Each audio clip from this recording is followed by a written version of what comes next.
Semua sekali lagi saya ucapkan selamat datang di dalam acara Job Hunter Expo 2022 persembahan Sriwijaya Pos dan juga Tribun Sumsel. Mungkin kasih tepuk tangan dulu ya, walaupun penontonnya pagi ini sudah sarapan semua, yang jaga stand, mas-mas sudah sarapan, yang itu. Mbak baju biru sudah sarapan Mbak? Iya, apalagi itu ada kalau belum sarapan di sebelah situ ada stand UMKM yang jual pempek. Ya, dan tentu saja acara hari ini akan sangat menarik sekali. Ini merupakan lanjutan dari Job Hunter Expo yang diadakan selama 2 hari dari tanggal 14 sampai dengan 15 Juni 2022. Di mana diadakan ini merupakan Job Hunter Expo kedua di tahun 2022. Kalau awal tahun kemarin kita itu di Gramedia World, dan kali ini tentu saja kami mengucapkan terima kasih banyak kepada OP Mall Jakabareng yang sudah membukakan pintu bagi kami Job Hunter Expo untuk berada di sini, dan tentu saja tujuannya adalah untuk membagi-bagikan lapangan pekerjaan bagi rekan-rekan pencari kerja yang saat ini masih mencari kerja. Ngomong-ngomong soal lapangan kerja, kita hari ini akan ada sedikit talk show dengan narasumber yang luar biasa. Kita akan ada talk show Career Talk dengan tema Get Your Dream Career, atau bagaimana mendapatkan pekerjaan impian Anda atau karir impian Anda, dengan 2 narasumber yang rasanya ini luar biasa sekali. Yang pertama ini ada Ibu Intan Lestari. Nah, saya mau kenalkan dulu, ini ada CV-nya panjang sekali ini CV-nya nih. Jadi Ibu Intan Lestari, siapa Ibu Intan Lestari? Ibu Intan Lestari ini, saya manggilnya apa Bu ya? Bu Intan ya? Oke, Bu Intan. Ini seorang trainer soft skill, fasilitator juga, kemudian motivator, rekrutmen, asesor, berpengalaman di bidang training pengembangan sumber daya manusia dan rekrutmen selama kurang lebih 15 tahun Bu ya. Waduh, luar biasa sekali. Kemudian bergabung di PT Sebangun Bumi Andalas Wood Industry atau Sinarmas Forestry Region Palembang sejak tahun 2007. Dan juga training development dari tahun 2018 sampai sekarang. Beliau merupakan member HIMSI atau Himpunan Psikolog Seluruh Indonesia, dan juga member APIO Asosiasi Psikolog Industri dan Organisasi. Apa kabar Bu?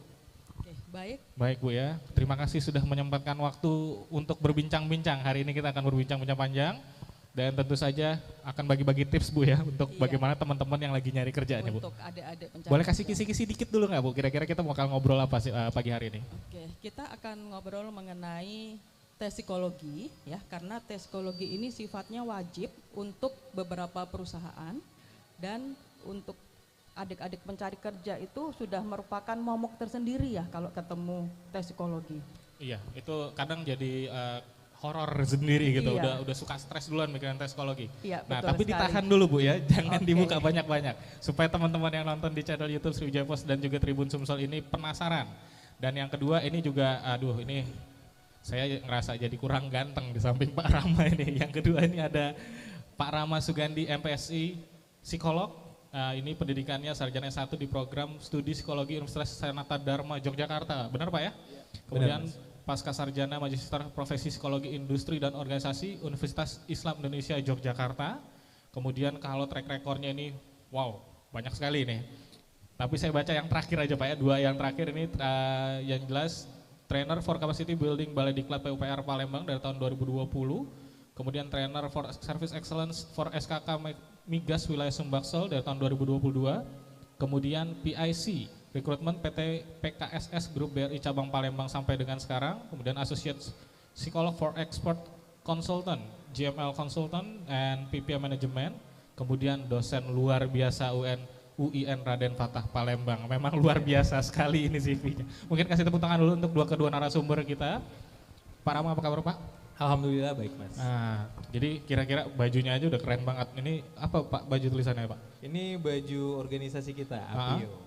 Oh, apa tuh Pak APIO Pak? APIO itu Asosiasi Psikolog Industri dan Organisasi. Oke, itu ada tulisannya kreatif, kontributif, kolaboratif ya? Iya, inspiratif juga Mas. Oh, Kolaboratif, kontributif, dan inspiratif. keren sekali. Dan pagi ini kira-kira bakal ngobrol sama Pak Rama. Kalau di sini kita bakal ngobrol tentang persiapan mencari kerja ya. Kurang lebih sih seperti itu. Iya, dan seperti temanya kan Get Your Dream Career kan Pak Iya. ya. Nah, ini juga satu hal yang menarik gini. Tentu saja semua orang para pencari kerja tuh pengen banget punya karir yang baik, karir yang sesuai dengan impian mereka. Benar banget. Terus juga pasti nggak pengen pindah-pindah perusahaan, karena kan ya kita tahu untuk mencapai satu karir yang diimpi-impikan kan prosesnya panjang sekali kan. Bu Intan aja kalau kita lihat CV-nya panjang sekali perjalanannya. Pak Rama juga nggak kalah panjangnya, artinya kan untuk mencapai karir yang kita impi-impikan ini ada proses yang harus kita jalanin. Mungkin Pak Rama bisa cerita sedikit dulu Pak tentang karir impian ini, sebenarnya impian yang seperti apa sih yang ideal untuk seorang pencari kerja gitu. Oke, sebenarnya kalau misalnya karir impian itu adalah sebuah karir yang udah dipersiapin, ya. Karena banyak sekali, karena hampir setiap hari saya mewawancara calon pelamar kerja, ya. Jadi banyak teman-teman itu sering asal ngelamar saja. Nah, ya. maksudnya asal ngelamar nih gimana Pak? Jadi begitu ada lowongan, udah masukin. Pokoknya yang penting masuk dulu, ya. Oke. Tanpa mungkin dipersiapin. Ini sebenarnya posisi apa, ya kan? Kira-kira yang dibutuhkan untuk posisi misalnya kayak frontliner atau customer service maupun teller dan yang lain-lain, kira-kira apa saja sih skill yang dibutuhin, ya? Apa sih yang paling penting? Nah, terkadang kala kita nggak mempersiapin itu semua. Kurang riset ya Pak, benar nggak? Iya, satu kurang riset dan sekarang itu kita banyakkan pelamar kerja ini nggak tahu kadang kala ini perusahaan apa ya. Nah, ketika kita nggak tahu perusahaan apa, itu sudah membuat kita ini udah kurang sekali persiapannya kalau untuk di mata HRD ya atau rekruter kayak gitu. Nah, baiknya tuh untuk ya memang ada berbagai macam motif orang mencari kerja Pak ya, tentu saja. Benar banget. Nah, dan seringkali kan orang sebenarnya asal ngelamar kerja nih ya mungkin faktor pertama adalah kebutuhan. Iya. Jelas nggak Pak? Ini kan kebutuhan ekonomi Benar atau banget. kebutuhan dan yang lain-lainnya kita tahu. Nah, seharusnya seorang pencari kerja ketika dia mencari kerja baiknya harus seperti apa dulu Pak? Kalau saya pribadi sendiri selalu mengajarkan kepada rekan-rekan para pencari kerja ya, bahkan mungkin alumni maupun di karir talk juga pentingnya pemahaman diri. Ya, pentingnya pemahaman diri itu mungkin kalau teman-teman udah nggak rahasia ya, ketika mungkin kita wawancara calon kandidat, kita sering misalnya bicara apa sih kelebihan dan kelemahan kamu. Nah, di sini pun sendiri kadang-kala yang diwawancara itu agak bingung kelebihan kelemahannya apa aja dan kurang persiapannya seperti ini. Kenapa sih perusahaan atau kami harus memilih teman-teman atau memilih Anda itu sebagai karyawan kami, ya? Dan itu pun masih menjawab bingung, ya. Ketika kita mencari kerja, ya, kita sama saja seperti kayak jualan Mas. Jadi menjual value yang kita miliki, baik itu skill, hard skill, ya. Itu yang terkadang-kala nggak dipersiapkan oleh teman-teman para pencari kerja, ya. Tetapi apabila misalnya teman-teman udah mempersiapkan itu semuanya itu insya Allah terasa lebih mudah dan lebih gampang. Nah, ini yang menarik kan memang seringkali ketika diwawancara tadi tuh bingung Pak ya. Benar banget. Bingung. Itu harusnya sebenarnya seorang pencari kerja tuh mulai dari mana dulu Pak? Baiknya untuk mengenali saya nih punya apa sih untuk ditawarkan ke perusahaan gitu. Selain soft skill dan hard skill, harusnya tuh mereka mulai dari mana dulu Pak? Oke, jadi yang harus pertama kali yang diketahui itu yang jelas kita ini bisanya apa? Passion kita di mana? Iya. Ya.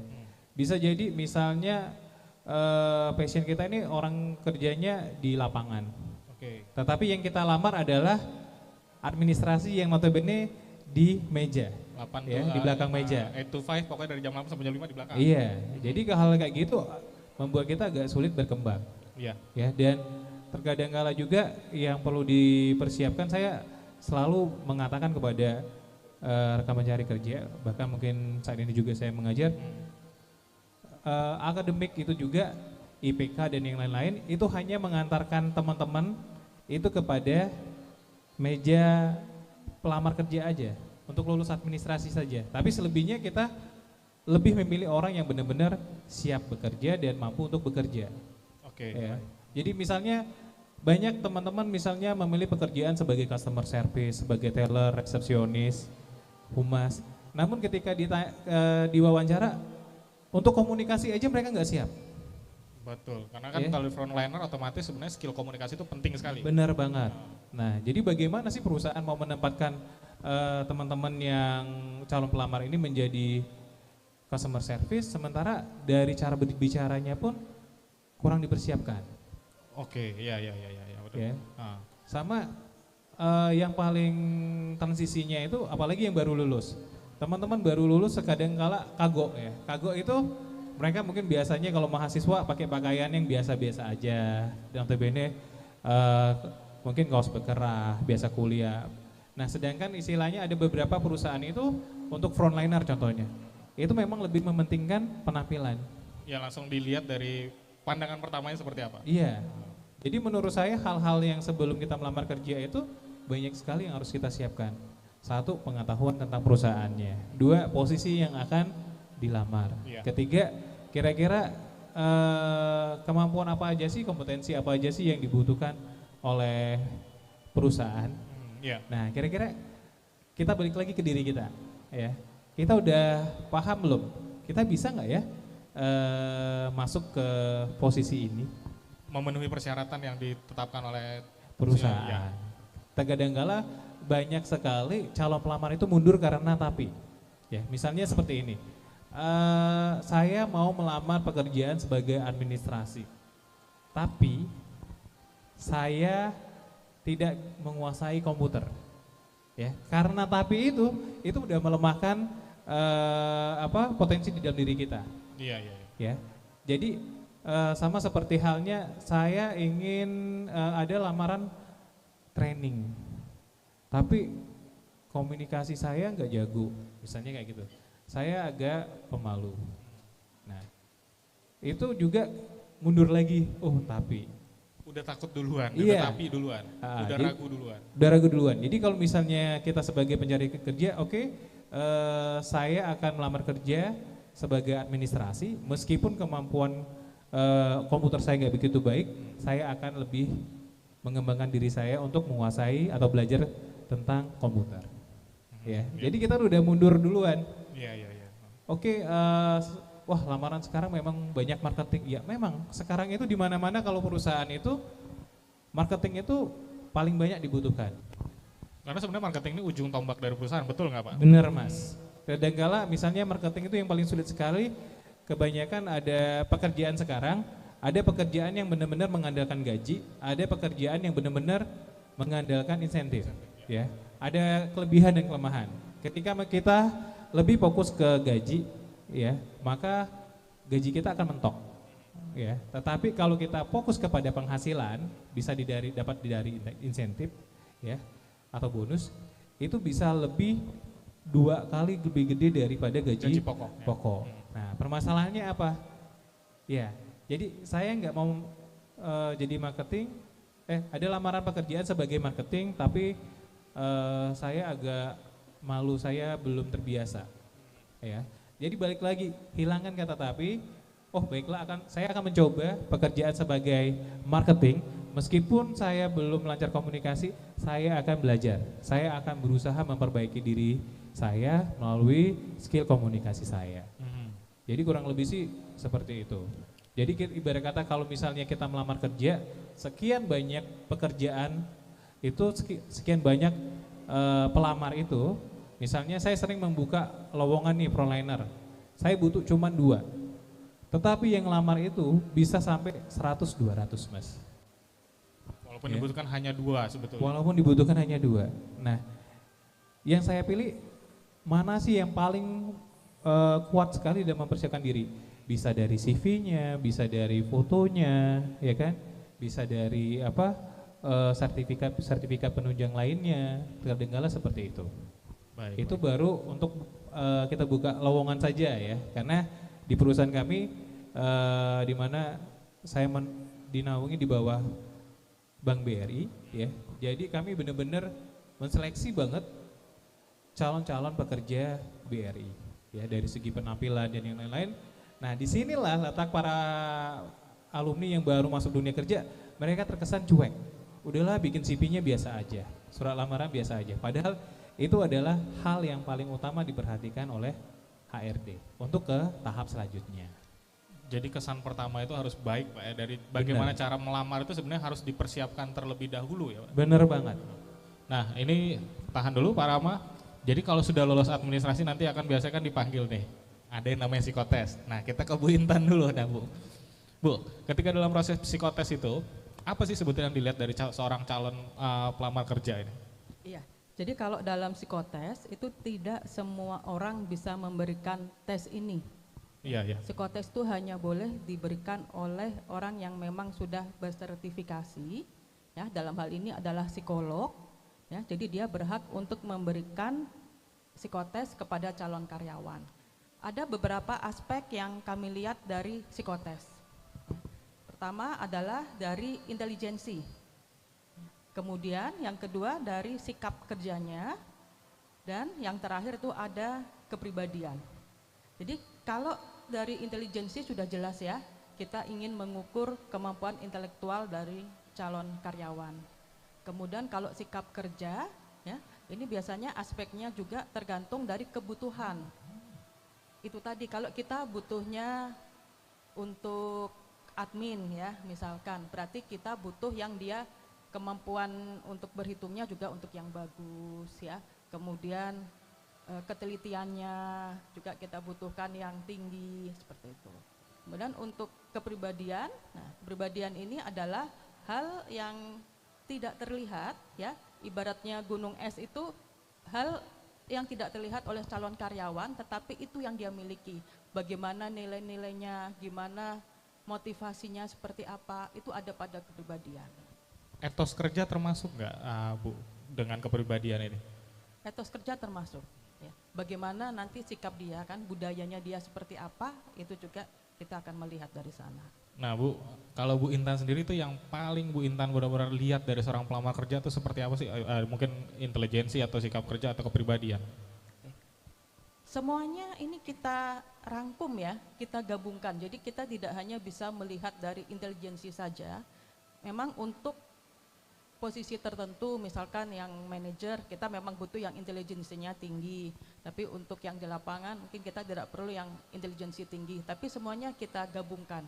Jadi tidak bisa kita memberikan psikotes itu hanya intelijensi saja, tidak bisa. Semuanya harus dirangkum kita gabungkan. secara satu kesatuan dan lihat kira-kira memenuhi persyaratan yang dibutuhkan atau tidak Bu ya? Iya betul. Nah kalau tadi kan Pak Rama bilang seringkali orang asal ngelamar ya. Nah kalau Ibu dalam proses psikotes apa yang paling sering bikin seseorang tuh gagal dalam proses psikotes? Biasanya apa Bu? Yang membuat orang itu gagal karena ketidaksiapan. Kesalahan-kesalahan umum ketidaksiapan. Iya. Boleh ceritain nggak? Maksudnya ketidaksiapan yang seperti apa gitu kurang lebih? Ya, ketidaksiapan ya. Jadi kalau kita psikotes itu tidak, istilahnya kita tidak bisa santai ya. Seperti kita mau ujian pun kita harus ada persiapan. Psikotes itu sama. Jadi pastikan kalau mau psikotes juga untuk malam itu jangan begadang. Tidur yang cukup. Biar fokus. Biar lebih fokus. Kemudian kalau pagi juga pastikan sudah sarapan. Ya. Iya. Ini penting ini ya. Ibu udah sarapan belum? Pak Rama sarapan Sudah, belum? ya. Sudah. Ya. Iya. Jadi Ya, ya. gimana kita bisa berpikir kalau perutnya kosong? Kalau perutnya kosong. Yang dipikirin perut duluan sebenarnya Iya. Bu ya. Padahal psikotes itu alatnya ya, toolsnya itu sangat banyak sekali Iya. dan membutuhkan waktu yang tidak sedikit. Itu Betul, bisa betul. sampai setengah hari. Betul. Seringkali datang pagi baru psikotesnya selesai makan siang. Kadang-kadang suka kayak Iya, gitu kan, betul. Iya. Jadi itu hal sepele tapi harus diperhatikan. Iya. Kemudian pada saat dia mengerjakan juga pastikan instruksinya itu harus didengarkan dengan baik. Ya, rata-rata peserta itu tidak mendengar instruksi, dia sibuk dengan yang lainnya. Jadi begitu selesai instruksi, waktunya mengerjakan dia bingung. Ngeblank dulu. Ya, kan kalau dia sudah salah di awal, otomatis nanti hasil akhirnya juga bisa berpengaruh di sini. Iya, iya. Berarti sebenarnya kunci utamanya adalah fokus dan persiapan diri yang matang Bu ya sebelum menghadapi psikotes ya. Iya. Berarti benar-benar sama kayak ujian. Ketika kita mau melamar satu perusahaan artinya kita juga sudah siap di psikotes itu dengan mempersiapkan diri lebih matang lagi Bu ya. Kalau untuk ujian kan biasanya kita harus belajar ya, materinya akan keluar. Iya. Kalau untuk psikotes yang pasti persiapan diri. Karena soal psikotes itu sebenarnya tidak dijual bebas. Ya betul, betul. Tiap Jadi perusahaan kalau- juga pasti beda-beda kebutuhannya, Iya, betul. Setiap perusahaan beda-beda. Nah, rata-rata untuk saat ini ya, orang banyak mencari kopelan ya, istilahnya apa ya? Cari Contekan, contekan, bocoran iya, cari jawaban. bocoran Nah. ya. Orang pada di YouTube, kemudian di buku-buku ya, bagaimana cara mengerjakannya. Itu kalau kami orang psikologi, kami tahu sebenarnya yang diarahkan di sana itu bukan ke psikotes, tapi lebih ke tes kemampuan akademik. Oke, bukan psikotes. Secara tadi kan kalau psikotes ini Ibu bilang tadi ada intelijensi, sikap kerja, dan kepribadian sebetulnya. Iya. Dari psikotes itu ada 3 faktor yang sebenarnya akan dirangkum jadi satu, Bu ya. Iya, betul. Jadi sebenarnya artinya kayak bocoran-bocoran atau buku-buku dan lain-lainnya sebenarnya itu hanya sebagian kecil dari bagian dari psikotes, benar nggak Bu kira-kira? Iya. Jadi tetap harus butuh persiapan yang sangat Tetap matang. harus butuh persiapan. Persiapan. Boleh calon karyawan itu mencari referensi ya, tetapi itu jangan dijadikan patokan. Misalkan ada tes yang menggunakan gambar, ya, kadang kan mereka sudah diminta, oh titik ini harus digambar bentuk seperti ini. Itu kita jangan berpatok ke situ. Iya. Oh, jadi sebetulnya memang kalau beli buku atau cari dari YouTube sebenarnya nggak masalah untuk melatih. Tidak masalah. Lebih ke melatih dan mempersiapkan diri jika satu hari nanti akan menghadapi psikotes, Bu. Ya, sebenarnya nggak masalah. Tapi juga jangan bergantung sepenuhnya. Jangan bergantung ke situ. Iya. Nah, Bu, boleh nggak bagi sedikit tips lagi nih, selain fokus atau persiapan yang matang, apa lagi kira-kira yang diperlukan seorang pelamar kerja untuk menghadapi psikotes? Tadi yang pertama sudah ya, untuk jangan begadang, kemudian makan dulu sebelum berangkat, kemudian pastikan instruksinya. Kemudian yang berikutnya adalah mereka juga diminta untuk hal yang sepele ya, tetapi juga ini sangat berpengaruh. Jangan lupa tulis nama. Jangan lupa tulis nama. Iya. Oh, di kertasnya di itu. Kertas, iya. Itu sebenarnya kadang kami kesulitan ya kalau mereka nggak pakai nama peserta nomor berapa, namanya nggak masuk. Apalagi open recruitment kan biasanya banyak ya. Iya, ribuan. Kita akan kesulitan di situ. Iya, kadang ada hasil psikotesnya bagus karena namanya nggak ada, nggak jadi. Nggak jadi, iya. Ini menarik ya, ternyata hal-hal yang sangat sepele sekali justru bisa membuat kita tadinya harusnya bisa lolos psikotes malah gagal ya. Sarapan aja bahkan nama itu tuh sepele sekali, Bu ya. Iya. Karena kalau untuk ratusan kita akan kesulitan ya. Ini siapa yang mengerjakan? Iya, seperti Pak Rama tadi juga bilang ketika buka lowongan untuk 2 posisi yang lamar bisa 100 sampai 200 orang ya. Iya. Oke. Ini juga buat Tribuners dan penonton Sriwijaya Post yang sedang menyaksikan bahwa dalam proses psikotes ini perlu sekali kita memperhatikan hal-hal yang kecil sebetulnya. Persiapan yang matang, nggak boleh begadang ya kalau bisa ya. Fokus sarapan itu tuh kesannya sangat sepele namun bisa menggagalkan Anda meraih pekerjaan impian Anda ya. Kemudian masih ada tambahan lagi ya. Jadi pada saat mereka mengerjakan kan ada waktu yang kita sampaikan ya. Iya. Nah, itu dia harus memperhatikan waktu. Jadi jangan sampai peserta sibuk mencari jawaban soal yang sulit dahulu, waktunya terbuang, tapi dia harus bisa memanfaatkan dengan baik. Jadi kerjakan dulu untuk soal-soal yang mudah. Oh, cari yang mudah dulu, baru yang sulit. Kalau dia fokus kepada yang sulit, satu soal yang sulit, akhirnya waktunya habis. Iya, waktunya juga habis. Iya. Kemudian apabila waktunya masih cukup, ya masih ada senggang waktu, itu boleh dikoreksi kembali, diperiksa kembali, dicek lagi soalnya. Oke.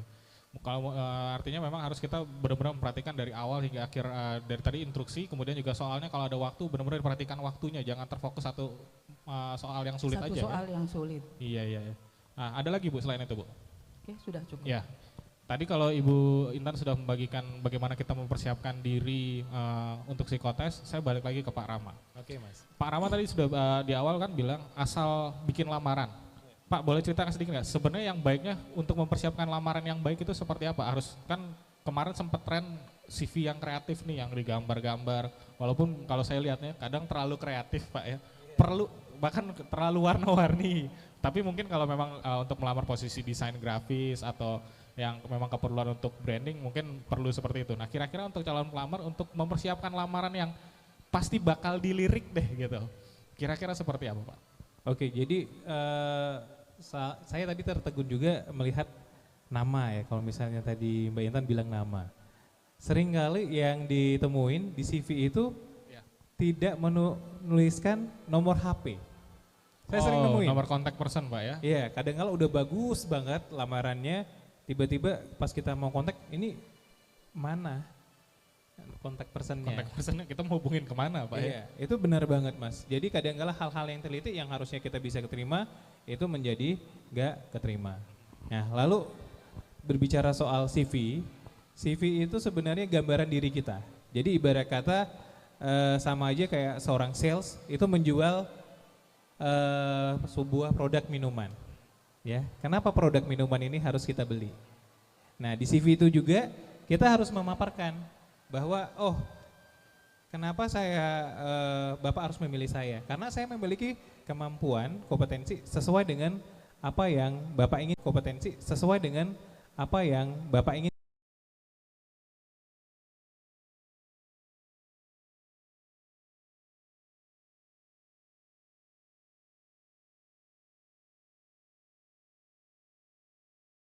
Apa yang Bapak inginkan untuk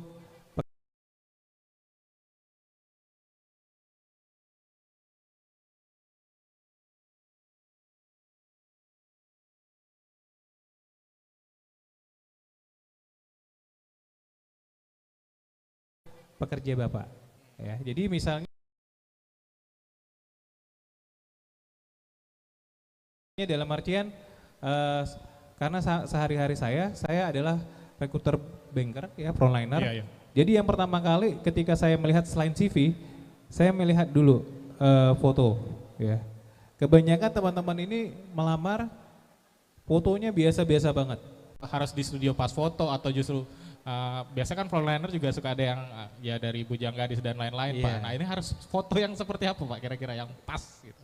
Jadi sebenarnya kalau foto itu kan nggak harus pas foto. Jadi pas foto itu bisa mungkin lagi santai dengan miring kayak gini, kebaya. Yang terlalu resmi malah kadang ya. Iya. Jadi harus kelihatan itu benar-benar eye catching banget. Kalau benar-benar teman-teman ingin masuk ke bank ya. Ya. Jadi kalau misalnya sebenarnya di dalam rekrut skill bank, saya nggak selalu melulu butuh orang yang pintar. Tetapi kadang-kala saya lebih memilih kira-kira dia punya ini enggak, selain penampilannya oke, entertainnya bagus enggak? Misalnya dalam artian kemampuan soft skillnya, nge-MC, komunikasinya bagus, dia bisa nyanyi. Bahkan kalau waktu saya masih dinas di Bali, di Denpasar, yang kita cari adalah kalau cewek yang bisa menari. Ya. Oh ya, karena di Bali ya. Iya, menari, penampilannya bagus ya. Sama juga ketika kita mau wawancara. Ya, itu disesuaikan banget, harus benar-benar rapi. Jangan sampai nanti pakaian hitam putih, misalnya pas wawancara sepatunya sepatu cat, sneakers. Oke. Gak nyambung jadinya. Gak sesuai sebetulnya ya. Iya, benar banget Mas. Jadi benar-benar ketika misalnya melamar CV, melamar ke suatu perusahaan, kalau orang pertama kali yang dilihat adalah surat lamaran. Tetapi kalau saya, triknya adalah CV itu di bagian pertama. Mengapa di bagian pertama? Karena adalah CV itu adalah hal yang paling pertama yang akan dilihat oleh HRD. Penerima kerja Pak. Benar. Walaupun teman-teman punya lembar yang banyak, HRD itu nggak sampai 1 menit atau 30 detik dia sudah bisa. Oh, orang ini layak. Orang ini nggak oke. Itu untuk saringan pertama. Ya. Jadi kalau misalnya teman-teman punya prestasi, tuliskan saja prestasinya. Nah, kebanyakan di CV itu untuk pendidikan saja dari TK sampai S1 disebutin. Iya. Cukup aja SMA atau pendidikan SMA akhir. 2 atau 3 pendidikan terakhir saja. Lalu ketika mungkin punya skill ya, mungkin yang paling dilihat itu selain kemampuan komunikasi yang lain-lain, itu bisa dilihat desain, dia bisa desain ya, bisa videographer. Itu perusahaan juga penting Mas. Era digital ini mau nggak mau itu soft skill yang diperlukan sekarang oleh calon pelamar kerja Pak ya. Benar. Sama tulislah apa yang ada di CV itu sesuai dengan kenyataan. Misalnya saya bisa mengoperasikan komputer. Oke, saya tes salah satu misalnya Microsoft Excel. Bisa menggunakan Microsoft Excel? Bisa. Penjumlahan penambahan bisa? Bisa Pak. Rumusnya apa? Aduh Pak, bingung sebentar saya pikirkan dulu. Nah, itu sekedar hal yang simpel, Ah, tapi tidak dipersiapkan dengan baik. betul. Jadi ketika kita asal nulis aja, Yang penting kelihatan tebel Pak. tebel. Nah, Padahal itu akan dikonfirmasi kembali betul, betul, betul. sama HRD. Nah, ngomong-ngomong soal tebel Pak ya, ini kan seringkali juga calon pelamar kerja tuh banyak masukin sertifikat pelatihan. Gimana Pak, perlu dimasukin nggak Pak? Perlu, tapi yang relate saja dengan pekerjaan. Oh, kalau frontliner mungkin memang dibutuhkan. Iya, Pak. kadang-kala memang kalau untuk frontliner mungkin dia pernah mengikuti lomba bujanggadis kampus, ya kan dia pernah ikut lomba model atau mungkin juga lomba cerdas cermat dan yang lain, atau yang membuat orang ini value-nya oke ya untuk perusahaan kita. Oke, oke. Jadi bisa jadi ya saya gambarin kayak gini. Ada yang notabene mungkin ini adalah frame ya, frame yang dimiliki oleh perusahaan. Iya. Dan ada sebuah gambar di frame ini. Dari hasil misalnya bisa jadi kenapa saya sering gagal. Misalnya frame-nya seperti ini. Ternyata frame yang kita miliki lebih besar dari frame yang diinginkan perusahaan. Oke. Jadi kalau misalnya frame lebih besar, orang ini benernya nggak cocok untuk di posisi ini. Overqualified. Iya, bisa juga overqualified. Bisa juga overframe ini, misalnya ada gambar di tengah-tengah, ya sudah ada yang harus diisi nih, misalnya oleh perusahaan. Tiba-tiba frame yang dia miliki itu nggak bisa mengisi di Perusahaan yang sudah di perusahaan frame tersebut. perusahaan. Dia hanya kecil sekali di frame ini, nggak sesuai. Nah, tetapi ketika kita punya frame, perusahaan punya frame, pas kita cocokkan, sama. Itu yang biasa diambil oleh perusahaan. Nah Pak, ngomong-ngomong soal frame nih, mungkin yang nonton juga yang hadir agak bingung. Maksudnya frame ini seperti apa? Kerangka berpikirnya atau gimana Pak? Iya, frame itu sama saja yang seperti kita dibahas sama Mbak Intan. Ya, ada yang namanya aspek kemampuan umum, ada yang namanya aspek kepribadian, ada yang namanya aspek sikap kerja. Ya, jadi kurang lebih seperti ini. Ya. Sebelum saya menjadi psikolog di grup BRI, saya pernah melamar di BRI, waktu itu masih di Yogyakarta. Saya melamar di BRI itu untuk posisi program pengembangan staf atau manajemen trainee ya. Manajemen training. Itu mungkin untuk calon-calon pimpinan bank. Alhamdulillahnya saya nggak keterima. Ya. Nggak keterima, alhamdulillah Iya. Pak. Alhamdulillah nggak keterima dan sekarang saya menjadi bagian orang yang menyeleksi pegawai bank tersebut. Justru jadi yang menyeleksi sekarang Iya, Pak. berarti frame saya nggak sesuai dengan BRI Pada saat itu. pada saat itu. Frame saya lebih sesuai menjadi mungkin salah satu psikolog yang untuk menseleksi di BRI. Jadi kurang lebih sih seperti itu. Kenapa sih kita gagal terus ngelamar kerja?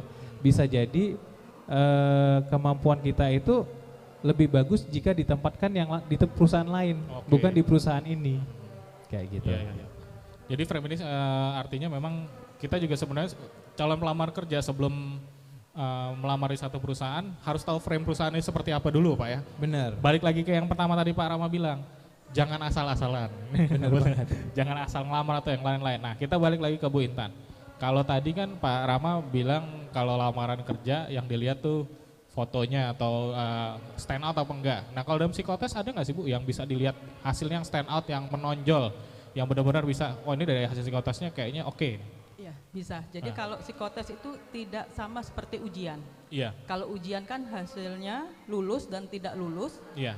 Kalau psikotes ya bisa jadi orang itu tidak masuk untuk posisi marketing, Oke. tetapi dia cocok untuk posisi yang lain. Oh, Iya. artinya ketika mengerjakan psikotes, walaupun kita ngelamar untuk marketing, contoh anggap aja seperti Iya. itu. Tapi ketika dilihat ternyata lebih cocok ke manajerial nih, Iya. lebih condongnya ke arah situ. Jadi bisa aja justru diarahkan ke situ Bu ya? Bisa, ya. Oh. Makanya untuk yang bisa memberikan psikotes ini kan seorang psikolog ya, Iya, orang-orang iya. yang memang memiliki kemampuan di bidang itu. Jadi dia bisa mengarahkan, ini tidak sesuai untuk posisi yang ini, dia sesuai untuk posisi yang lain. Oke, ini menarik ya. Artinya kadang kita pengen di satu posisi, ternyata perusahaan justru menilai kita lebih cocok di tempat yang lain Bu ya. Iya.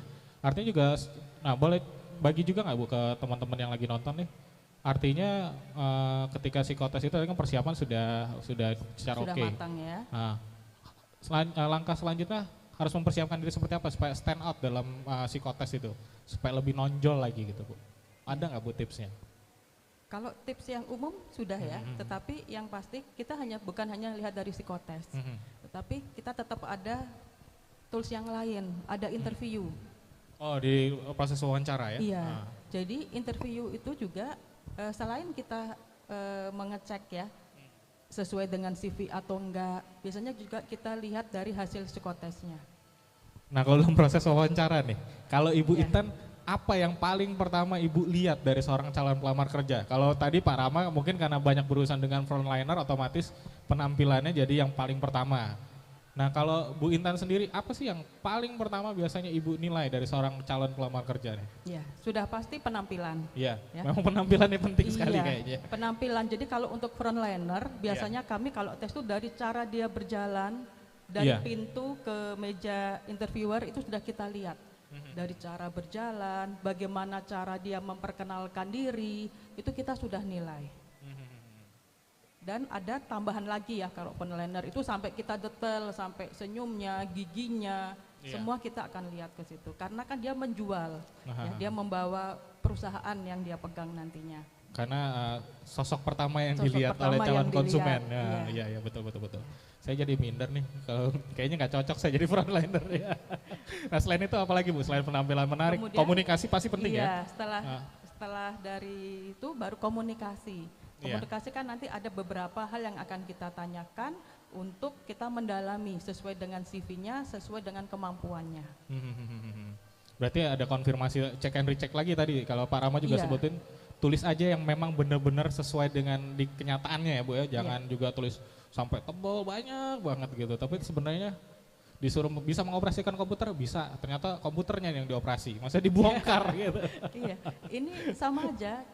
Seringkali kita berhadapan dengan calon karyawan yang dia pada waktu interview diem, Terlalu pasif. terlalu pasif. Nah, ini menarik Bu, ya izin potong bentar.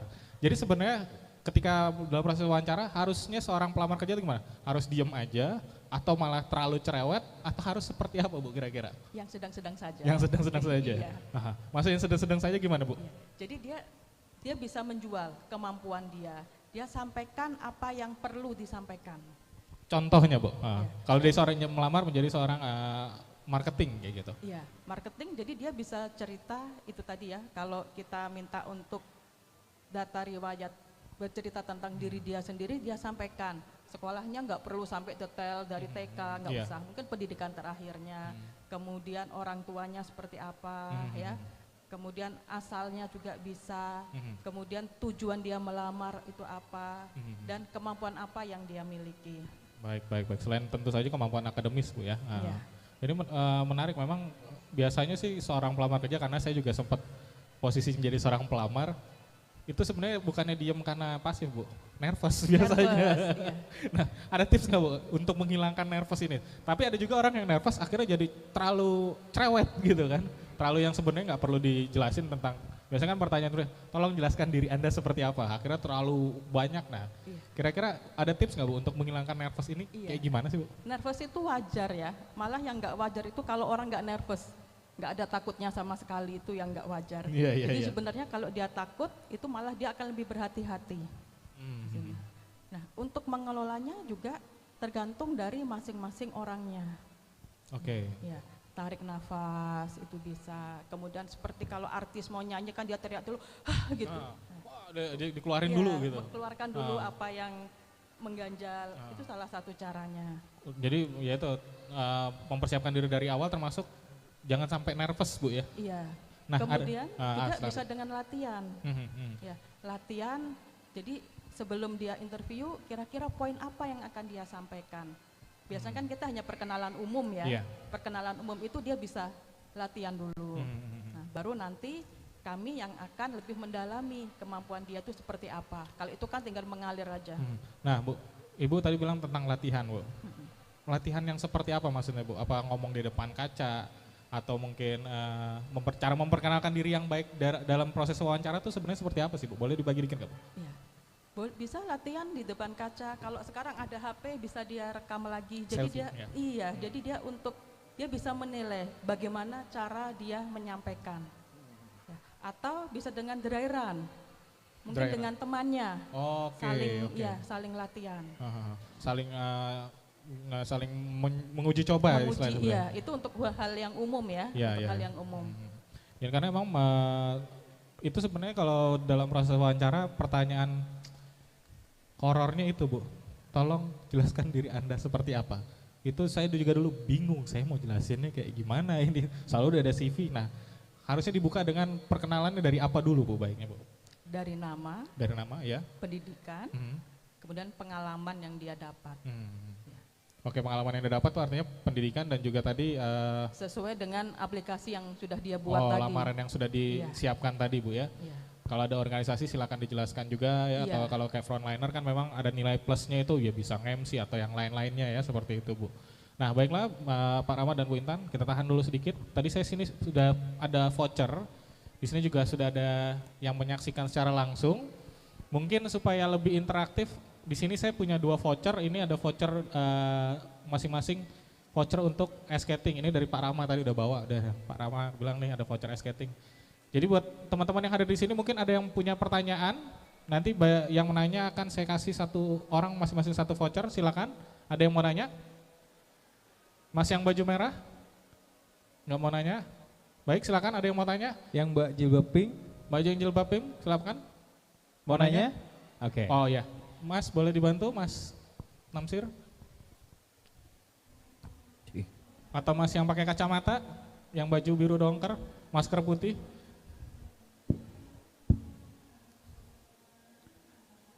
Silakan. Yang lain juga, pengunjung mall silakan kalau ada pertanyaan atau mau berpikir, ya silakan Mbak, namanya siapa dari mana? Oke, perkenalkan nama saya Erin. Ya.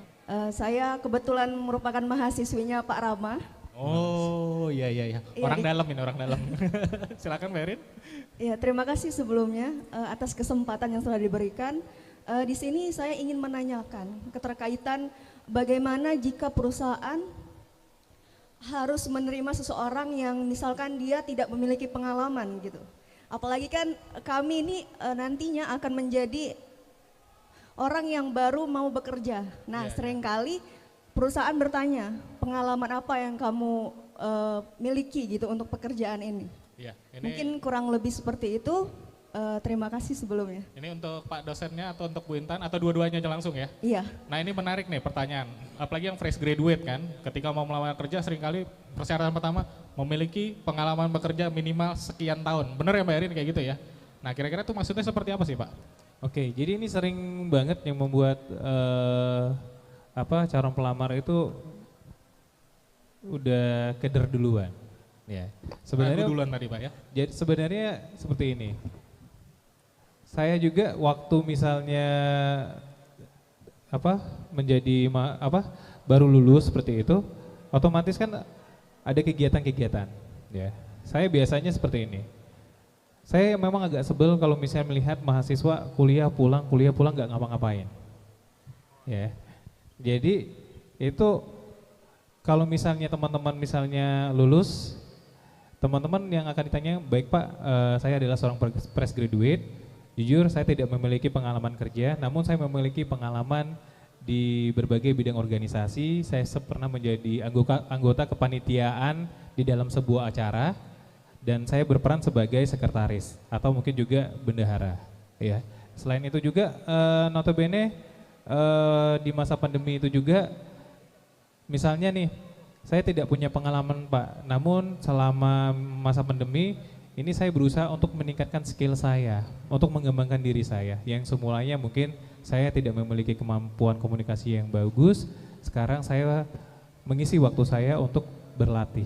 Ya, bagaimana sih saya memiliki kemampuan yang bagus. Jadi nggak melulu ketika ditanyaan kerja, nggak melulu pengalaman 1 tahun kerja di perusahaan ini. Tetapi perusahaan itu mau melihat bagaimana sih kegiatan atau aktivitas kamu. Oh, saya pernah menjadi anggota BEM. Berarti mau tidak mau, kalau di dalam kacamata saya, orang ini sudah mulai untuk bisa membuka diri untuk bekerja sama dengan orang lain, ya. Jadi tidak usah takut kalau misalnya kita nggak ada pengalaman pekerjaan.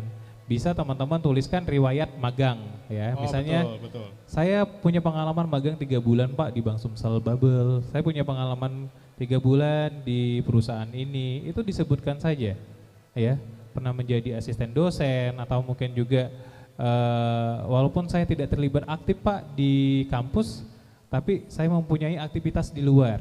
Saya bergabung di salah satu IO, mungkin kan bisa seperti itu ya.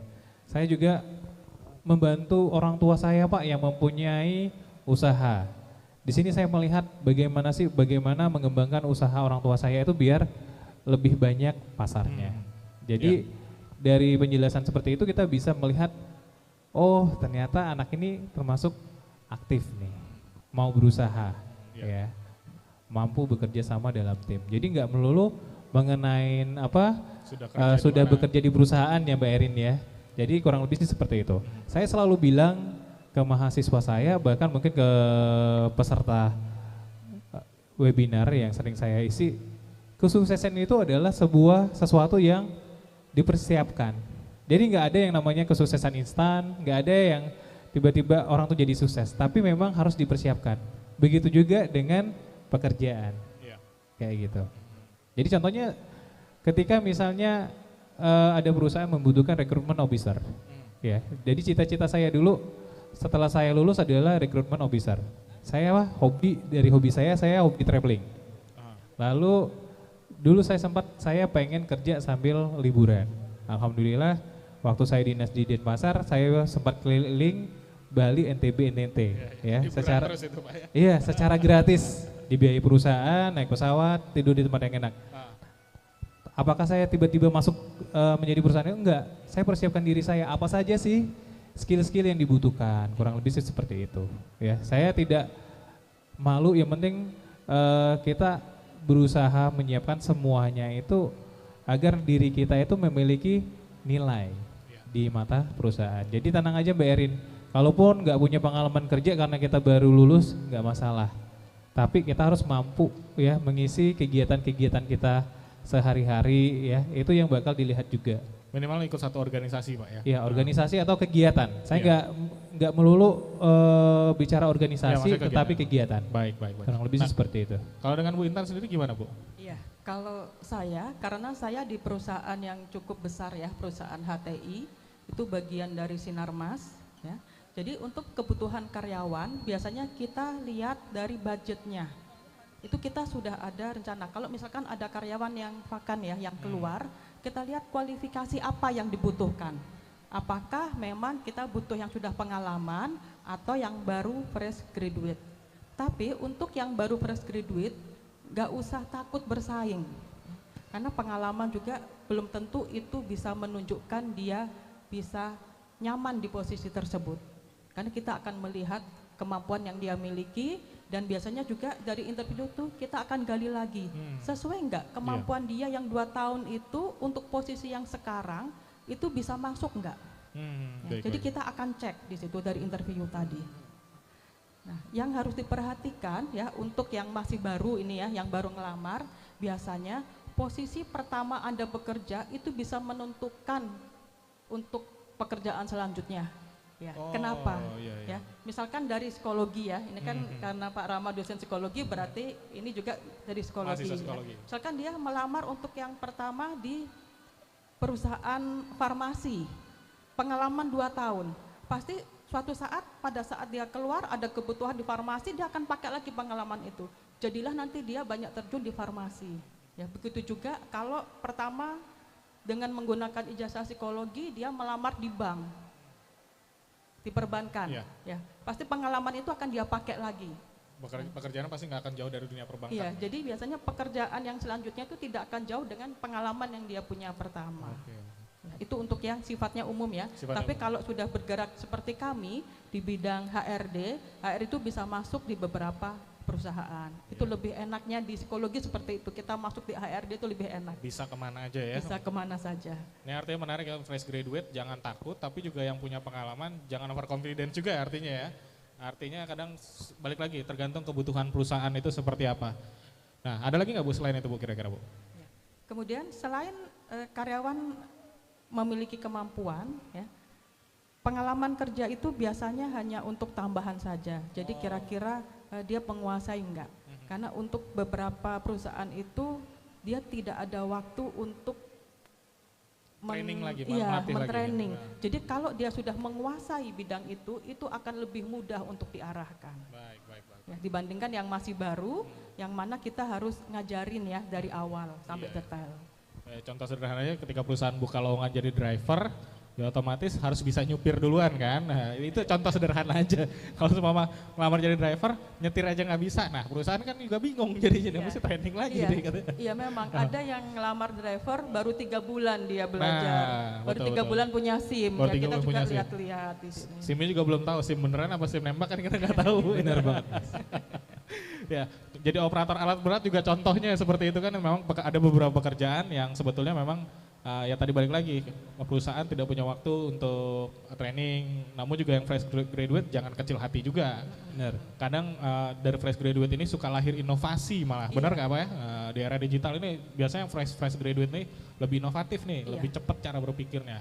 Nah, Sekarang kan pemimpin sekarang kebanyakan yang muda-muda ya, Oh, iya. dibandingkan yang era-era yang sudah lama ya. Betul. Ya karena kalau anak milenial sekarang konsepnya pola pikirnya beda. beda, dengan betul yang sekali, lama. betul sekali.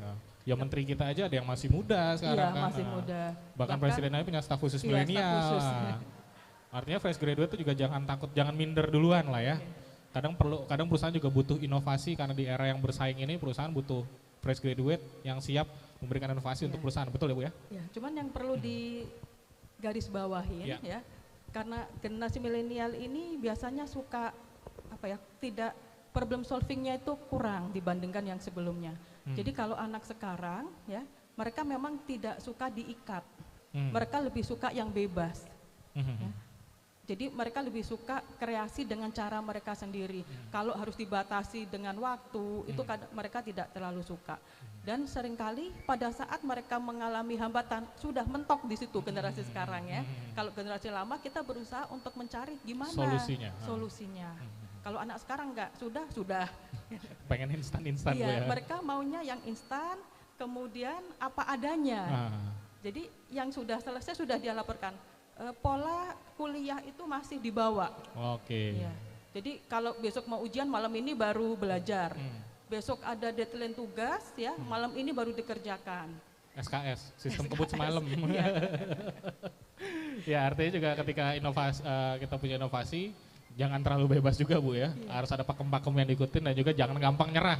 Ini kelemahan milenial kayak gitu tuh, gampang yang nyerah. sekarang harus ini ya, agility ya, harus lincah. Iya, Dia iya, harus bisa melihat peluang yang mana yang memang masih bisa dia masukin di situ. Harus jadi orang yang oportunis berarti Bu ya. Betul. Pinter lihat peluang. Baik Mbak Erin, puas dengan jawabannya? Luar biasa. Nah, bisa nanti dihubungi sama panitia untuk mendapatkan voucher, 1 buah voucher skating arena. Oke, masih ada satu lagi ini kalau tadi skating dari Pak Rama, ini ada voucher karaoke dari Bu Intan.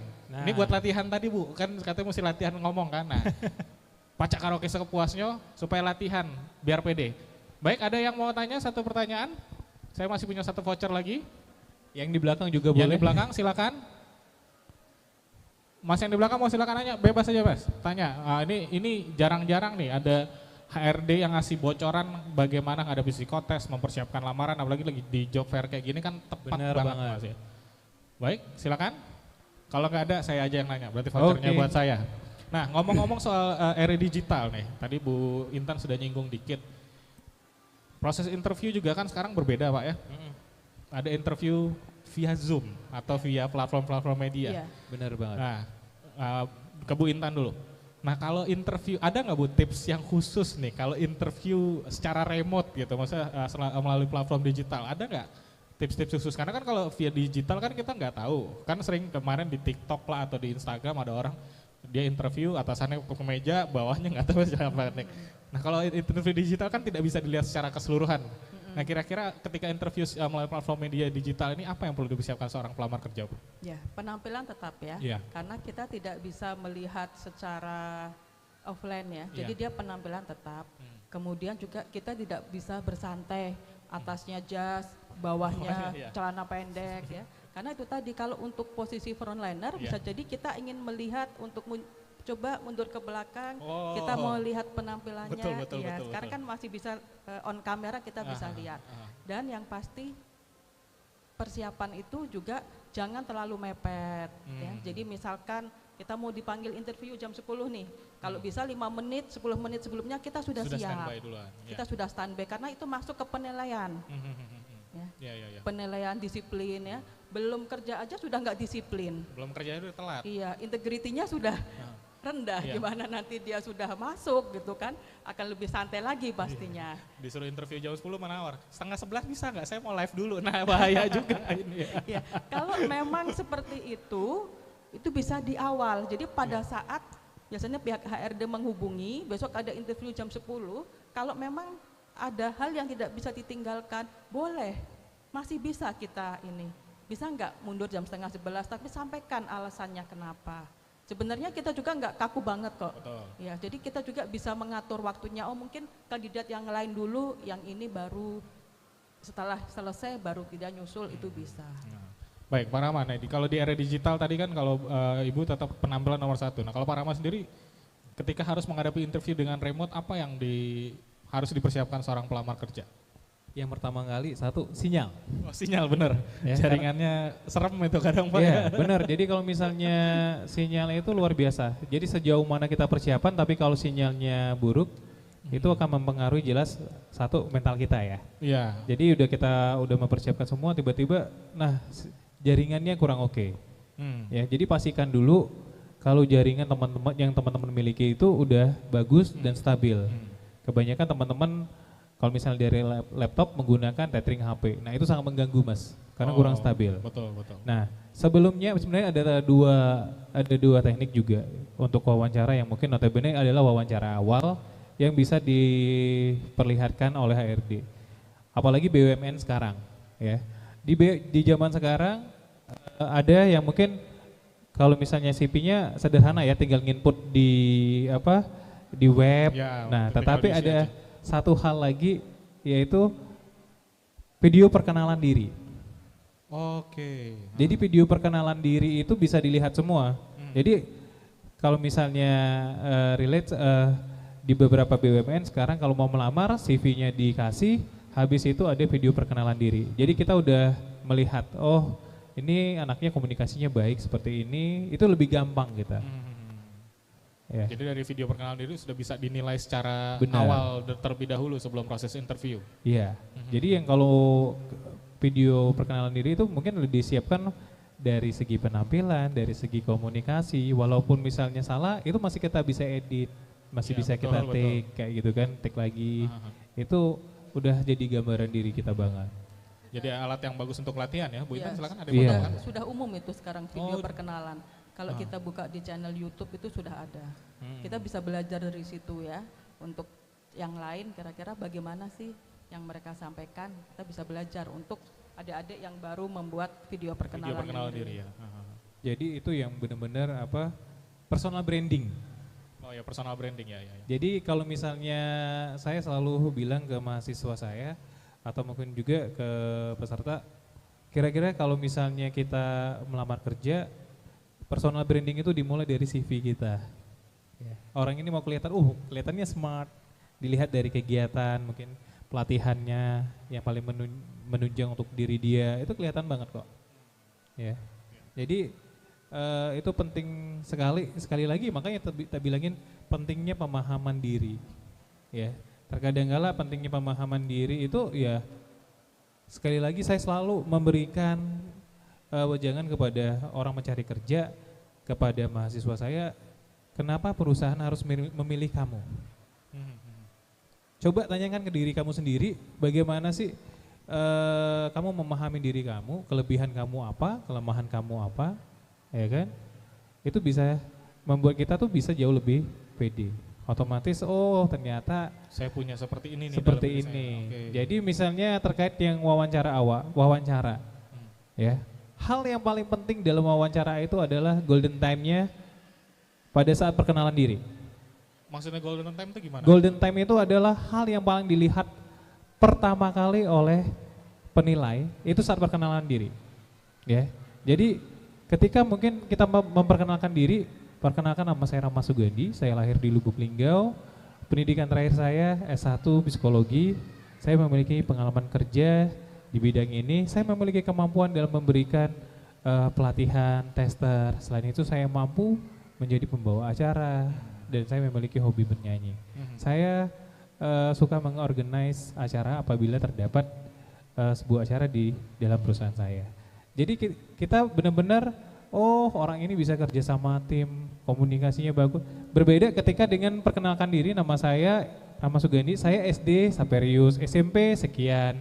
Saya tinggal di sini, orang tua saya kerja ini, dan saya anak ketiga dari 3 bersaudara. Selesai. Itu jadi nggak ada nilai jual. nilai jualnya. Itu cuma baca CV-nya aja sebenarnya. Jadi ketika misalnya first impression yang dilihat oleh HRD itu penting banget. Ya bisa jadi dia lupa, tetapi pas dia ngelihat, oh tadi ada anak nih yang kenalin dirinya, dia pernah jadi MC, siapa ya? Nah, itu lebih mudah diingat dibandingkan kita misalnya perkenalkan nama, tempat tanggal lahir, pendidikan, urutan anggota keluarga, udah itu selesai. Enggak. Yang ingin HRD lihat pertama kali itu, lo bisa apa sih buat perusahaan kita? Oke. Itu harus dijelaskan tuh di awal. Nilai plus yang ditawarkan dari diri pelamar untuk perusahaan yang akan kita lamar. Kontribusi apa? Kayak gitu. Yang bisa kamu berikan ke perusahaan. Misalnya saya memiliki komunikasi yang baik Pak, selain itu saya mampu mengoperasikan komputer sehingga hal tersebut menunjang saya untuk menjadi frontliner di perusahaan ini. Ya. Jadi kurang lebih sih, oh iya, mulai nih ada bahan-bahan galian-galian lagi. Tapi kalau misalnya flat doang, ya nggak akan gampang ditandai sama. Nggak akan sulit untuk diingat oleh HRD ya. Kayak gitu. Iya. Baiklah, Bu Intan mau tambahkan lagi dikit lagi? Iya. Kemudian jangan ini ya, pada saat pelamar mungkin diminta untuk menunjukkan bakatnya, itu jangan malu, tunjukkan apa yang dia punya. Kayak tadi bisa MC, bisa Iya. organize event atau dan Iya. lain-lainnya ya. Kadangkala mereka lupa untuk menyampaikan hal ini.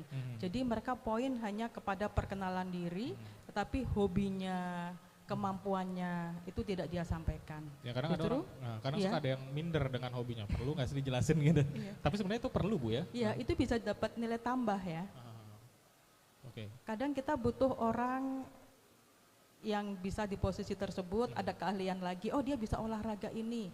Mungkin di perusahaannya punya tim olahraga, ya, punya tim basket. Jadi kita cari orang yang memang dia bisa, kerjaan dia bisa, kemudian dari hobinya itu, yang basket itu bisa kita masukkan ke dalam tim, itu bisa. Ya itu dulu banyak banget tuh, bisa atlet voli kerja di Atlet satu voli perusahaan. bisa masuk. Ya. Atlet sepak bola tuh dulu banyak banget yang kayak gitu-gitu. Nah ini bagi pelamar kerja kalau punya hobi yang memang kalian tekuni secara profesional, sebenarnya nggak ada salahnya untuk dijelaskan ketika melamar kerja Bu ya? Iya. Oke. Itu menjadi nilai Mas. Jadi kalau misalnya di BRI atau di Bangku BUMN, itu biasa ada namanya kayak olimpiade Mas. Jadi kalau misalnya kita bilang di hari HUT BRI ini misalnya, ada perlombaan. itu banyak perlombaan.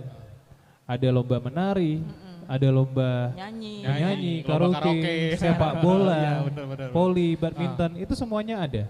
Jadi kadangkala nggak semua apa yang dilihat sama perusahaan itu, oh CV-nya seperti Akademisnya ini, aja. akademisnya seperti ini, ya. Nah kalau teman-teman yang jago desain gimana?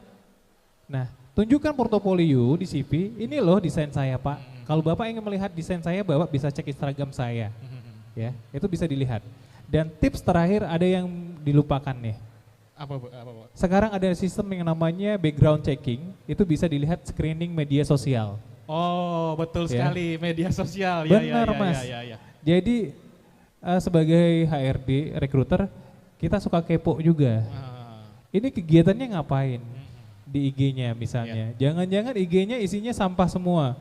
Facebooknya isinya hujatan Iya. kebencian. Nah itu bisa kedetek Mas. Oke. Ya, Karena betul. saya di posisi tertentu ya ketika mungkin sudah wawancara, udah psikotes, udah wawancara user juga, Iya. Sudah lulus semua ya. Udah lulus semua. bisa jadi pas itu udah yang lainnya udah bagus semua wawancaranya. Pas screening sosial media. Pas screening media sosial, wah ujaran kebenciannya banyak, wah ini bisa bahaya kayak gitu. Iya, betul. Jadi mulai dari Sekarang saya selalu bilang hati-hati dengan jari-jarinya, karena hati-hati. jejak digital itu mau 10 tahun, 5 tahun itu bisa kelihatan Masih semua. kebaca. Kalau kami di Tribun, jarimu harimaumu, kayak gitu. Bener banget. Ya. Kalau dulu mulutmu harimaumu, sekarang jarimu harimaumu. Ini Ah. menarik, memang sosial media tuh sekarang jadi bagian screening ya Pak ya? Bener. Kadang udah bagus, sudah psikotesnya oke, sudah punya nilai plus-plus lain, punya hobi yang baik, terus atau punya prestasi yang lain, nggak taunya sosial medianya begitu Bener. isinya. Apalagi kalau misalnya, oh media sosialnya ini bagus nih, dia sering MC, dia sering Ah. ini.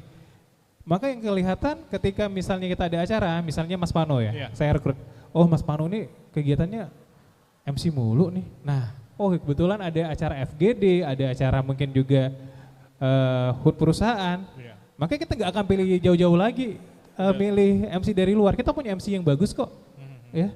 Jadi itu menjadi nilai plus. Iya, iya, Ya. iya. Kita lebih hemat budgetnya. Iya. Iya benar Pak. Itu namanya multi talent single payment Pak biasanya. Talentnya banyak single payment. Benar Mas. Iya, iya, Jadi iya. kurang lebih seperti itu. Ya ini tips yang menarik ya, jadi teman-teman pelamar kerja yang sedang mempersiapkan lamaran, tolong perhatikan juga sosial medianya Pak. Bener banget. Ya Twitternya, ya Facebooknya, ya Instagramnya. Karena kan di era sekarang orang semua bebas berpendapat. Asli. Seringkali sosial medianya ini emang jejak di digital ini benar-benar nggak bisa dibohongin Pak. Serem, tinggal, Mas. tinggal googling aja gitu kan, semua Iya. para masukani interview tinggal cari aja. Givano Tahalele, waduh isi sosial medianya kayak Iya. begini semua. Iya, kadang kita langsung tanya kok, Ah. ini punya IG enggak? Oh iya iya. IG-nya apa? Biasanya kita langsung tanya. Terus kayaknya sekarang jadi nilai plus kalau dia selebgram Pak, itu jadi nilai plus juga ya. Dan lalu sebenarnya jangan dikunci juga. Oh jangan di private. Iya, jangan di private. Karena kadangkala yang harusnya ini menjadi peluang nih, itu bakal nutup peluang kita. Iya. Oke betul betul betul. Kayak gitu. Jadi media sosial itu berperan penting banget di dalam hidup kita. Nah, terkait lagi ada pertanyaan-pertanyaan, misalnya seperti ini. Saya udah melamar kerja kemana-mana nggak lolos. Bisa jadi lo nggak cocok nih jadi karyawan. Cocoknya jadi Kamu cocoknya jadi pengusaha. Oh betul betul betul ya Pak. Nggak harus selalu jadi pencari kerja. Siapa tahu bisa menciptakan lapangan kerja. Pak. Iya, makanya pentingnya pemahaman diri dalam mempersiapkan karir itu jauh lebih penting. Agar kita jauh lebih siap. Ya kita tahu stepnya mau kemana. Setelah ini kita mau kemana dan akan menuju kemana. Goalnya sebetulnya. mau kemana. Betul Jadi sekali. makanya untuk pelamar kerja pun sebelum melamar riset. Iya. Jadi kalau dari segi gaji pun harus di riset Mas. Itu pertanyaan horor juga Pak biasanya Pak, Benar. seorang pelamar kerja. Kamu mau digaji berapa? Waduh bingung nih. Minta gaji 10 juta nggak mungkin gitu kan. Minta gaji 2 juta juga kagak mungkin kayaknya. Bener. Nah itu harus seperti apa Pak kalau kayak gitu Pak? Kalau misalnya mempersiapkan gaji, kita nggak apa-apa.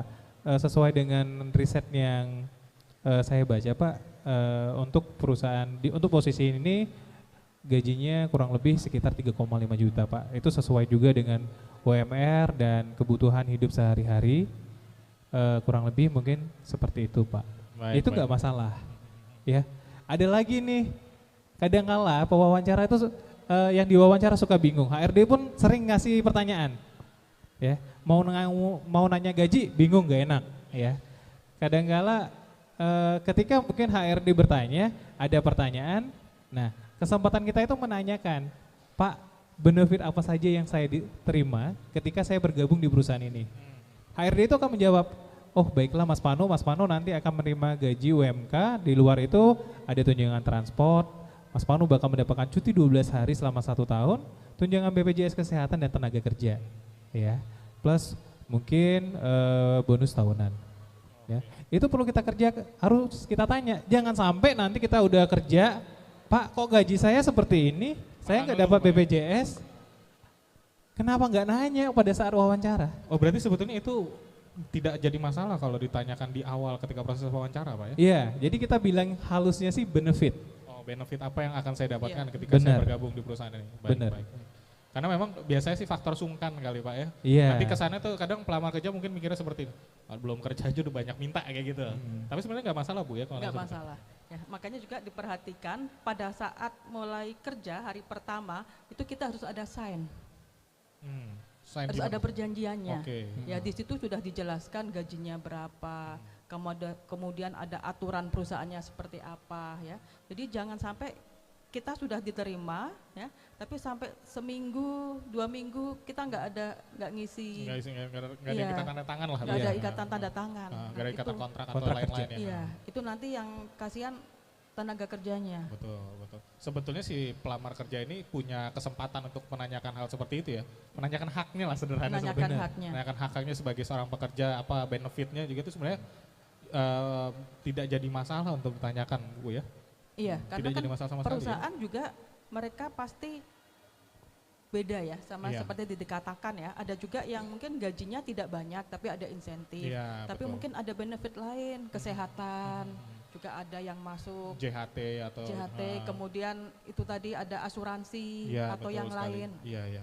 Benefit-benefit sebenarnya yang seharusnya si pelamar kerja ini juga tahu, Bu ya. Iya. Ya. Ini menarik ya, memang sungkan sih biasanya mau nanya-nanya kayak gitu tuh. Ada lagi nih Mas, jadi kalau misalnya, oh kenapa saya harus menggaji Anda 3 juta, 4 juta? Nah, benar. Kita negosiasi, ya. Pak, dengan Bapak menggaji 4 juta, saya sudah sesuai dengan kemampuan yang saya miliki Pak. Saya akan berkontribusi besar di perusahaan, misal saya jago desain, saya bisa jago desain, saya bisa konsep desain, ya. Dengan kemampuan yang saya miliki, Bapak boleh lihat ke perusahaan lain berapa yang perusahaan lain harus bayar. Iya, Jadi kita benar-benar ketika nanya gaji jangan sama sekali tanpa riset dan omong kosong misalnya. Saya mau gajinya 5 juta. Oke, saya siap gaji Mbak atau Masnya 5 juta. Apa kontribusi yang Mbak berikan Iya, kepada betul. saya dengan saya gaji 5 juta? Kira-kira bisa kasih kontribusi apa nih? Iya, kita bisa timpalin itu Pak, saya punya kemampuan ini. Itu harus lebih pede. Apalagi kalau misalnya kita ada expert, Pak saya mau gaji 10 juta. Kalau Bapak mau, oke, kalau nggak mau, saya mau cari yang lain. Saya punya kemampuan seperti ini. Oh oke, baik. Jadi ada negosiasinya. Ada negosiasi ya. Benar. Iya, jadi intinya kenali dulu perusahaan yang akan kita lamar. Riset terlebih dahulu ya, Iya, Bu. riset Benar. ini perusahaan bergerak dalam bidang apa, seperti apa kesejahteraannya. Kan sekarang kita bisa lihat di webnya juga bisa. Iya. Dan itu juga bisa jadi bekal. Mhm. Pada saat kita di interview kita sudah tahu gambarannya. Kadang kita akan diuji ya. Apa yang kamu tahu tentang perusahaan ini? Iya, iya. Minimal tahu profil tentang perusahaan. Profil perusahaannya. Berdirinya kapan itu sebenarnya Kalau sederhana berdiri sekali. enggak ya, dia bergerak dalam bidang Ya, apa? bidang apa? Iya. Sudah riset terlebih dahulu dia. Iya. Karena itu tadi balik lagi ke yang paling awal, jangan ngasal gitu ya. Benar. Mau ngelamar tuh jangan ngasal. Persiapkan diri benar-benar dari awal. Nah, ngomong-ngomong soal jangan asal, ini tadi Pak Produser udah ngasih kode di ujung situ ya. Waktunya sudah habis, sudah ngilang Pak Produsernya nih. Karena ternyata makin kesini pembicara kita makin menarik ya. Iya. Nah, menutup tentang gaji tadi sebenarnya minimal kita juga riset UMK standar daerahnya, terus benefit itu juga bukan sesuatu yang tabu untuk dinegosiasikan karena itu bagian hak. Harus jelas di Dan awal. itu juga tanggung jawab perusahaan sebetulnya menjelaskan benefit tentang apa yang akan didapat oleh si calon pekerja ini. Baiklah Pak Rama dan Bu Intan, terima kasih sekali lagi waktunya karena memang sangat menarik sekali. Mungkin saya bisa simpulkan seperti ini tentang bagaimana kita mendapatkan karir impian kita. Yang paling pertama ketika kita ingin mencari pekerjaan adalah jangan asal-asalan. Ini benar-benar saya outline banget, jangan asal-asalan maksudnya persiapkan dimulai dari lamaran kita, dari CV kita. Terus kenali diri kita seperti apa, karena dalam proses interview itu seringkali ada pertanyaan, tolong jelaskan diri Anda seperti apa. Kemudian juga dalam psikotes juga kita nggak perlu nervous, karena ada banyak hal dan faktor yang menentukan seseorang itu lulus dalam psikotes, betul Bu ya. Kemudian juga bagi fresh graduate nih yang menarik, jangan takut ketika Anda ditanya sudah punya pengalaman seperti apa. Karena pengalaman baik di organisasi juga bisa membantu Anda untuk mendapatkan pekerjaan impian Anda. Begitu juga bagi teman-teman yang mungkin sudah punya pengalaman kerja, pertajam lagi pengalaman pekerjaan Anda supaya Anda dapat mendapatkan pekerjaan Anda yang Anda impikan. Baiklah, terima kasih Bu Intan dan Pak Rama. Sebelum kita pamit undur diri, ini sepertinya ada souvenir dari Sriwijaya Pos dan juga Tribun Sumsel untuk kedua narasumber kita yang luar biasa. Baik tim, sudah disiapkan Mas Lovi? Iya. Nah, ada souvenir sederhana, mungkin kita bisa maju ke depan dulu Bu Intan dan juga Pak Rama. Ini ada souvenir khas dari Sriwijaya Pos dan Tribun Sumsel. Nah, dan siapa? Dengan Bu?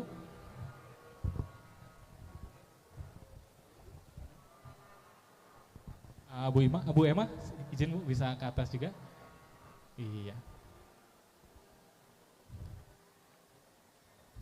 Baik, ini ada sertifikat sebagai narasumber yang pertama. Ya, dari Apio. Ini kepada Bu Intan. Oh, ternyata Bu Intan sama juga ya kain ininya.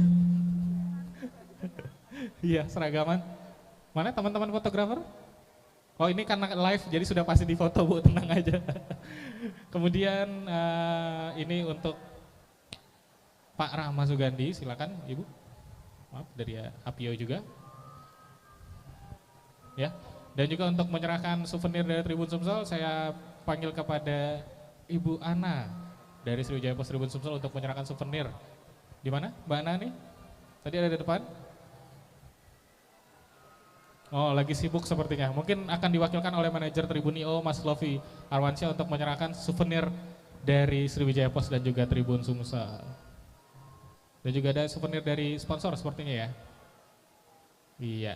Ini memang kalau Tribun Sumsel Sriwijaya Pos kenang-kenangannya sangat khas sekali.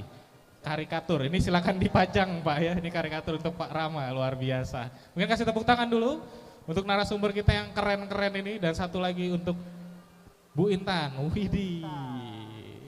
Iya, silakan.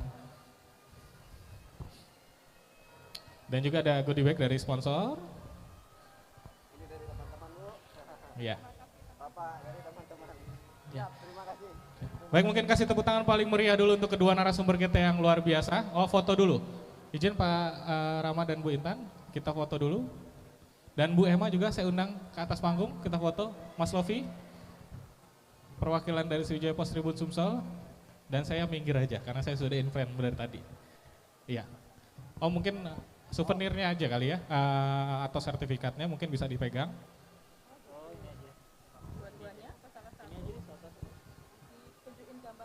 Ya mungkin dibantu capture aja kali ya.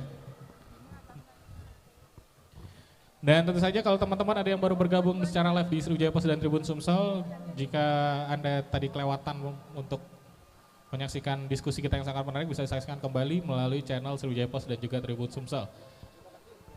Baik, terima kasih Pak Rama, Bu Intan dan juga Ibu Emma. Sekali lagi izin salam dulu Bu, terima kasih. Terima kasih Pak Rama, sampai ketemu lagi. Dan tentu saja para pengunjung di OP Mall, acara Job Hunter Expo itu masih akan berlangsung sampai dengan sore hari nanti. Karena sore hari nanti akan ada rangkaian acara juga yang tidak kalah menarik.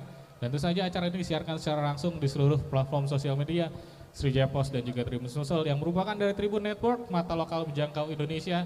Dan jangan lupa untuk follow, like, dan juga subscribe seluruh platform sosial media kita. Dan baiklah, akhir kata, saya Fano Tahalele pamit undur diri. Tidak ada garing terletak, kami mohon maaf apabila ada yang kurang berkenan di hati Anda. Sampai jumpa di kesempatan berikutnya. Wassalamualaikum warahmatullahi wabarakatuh.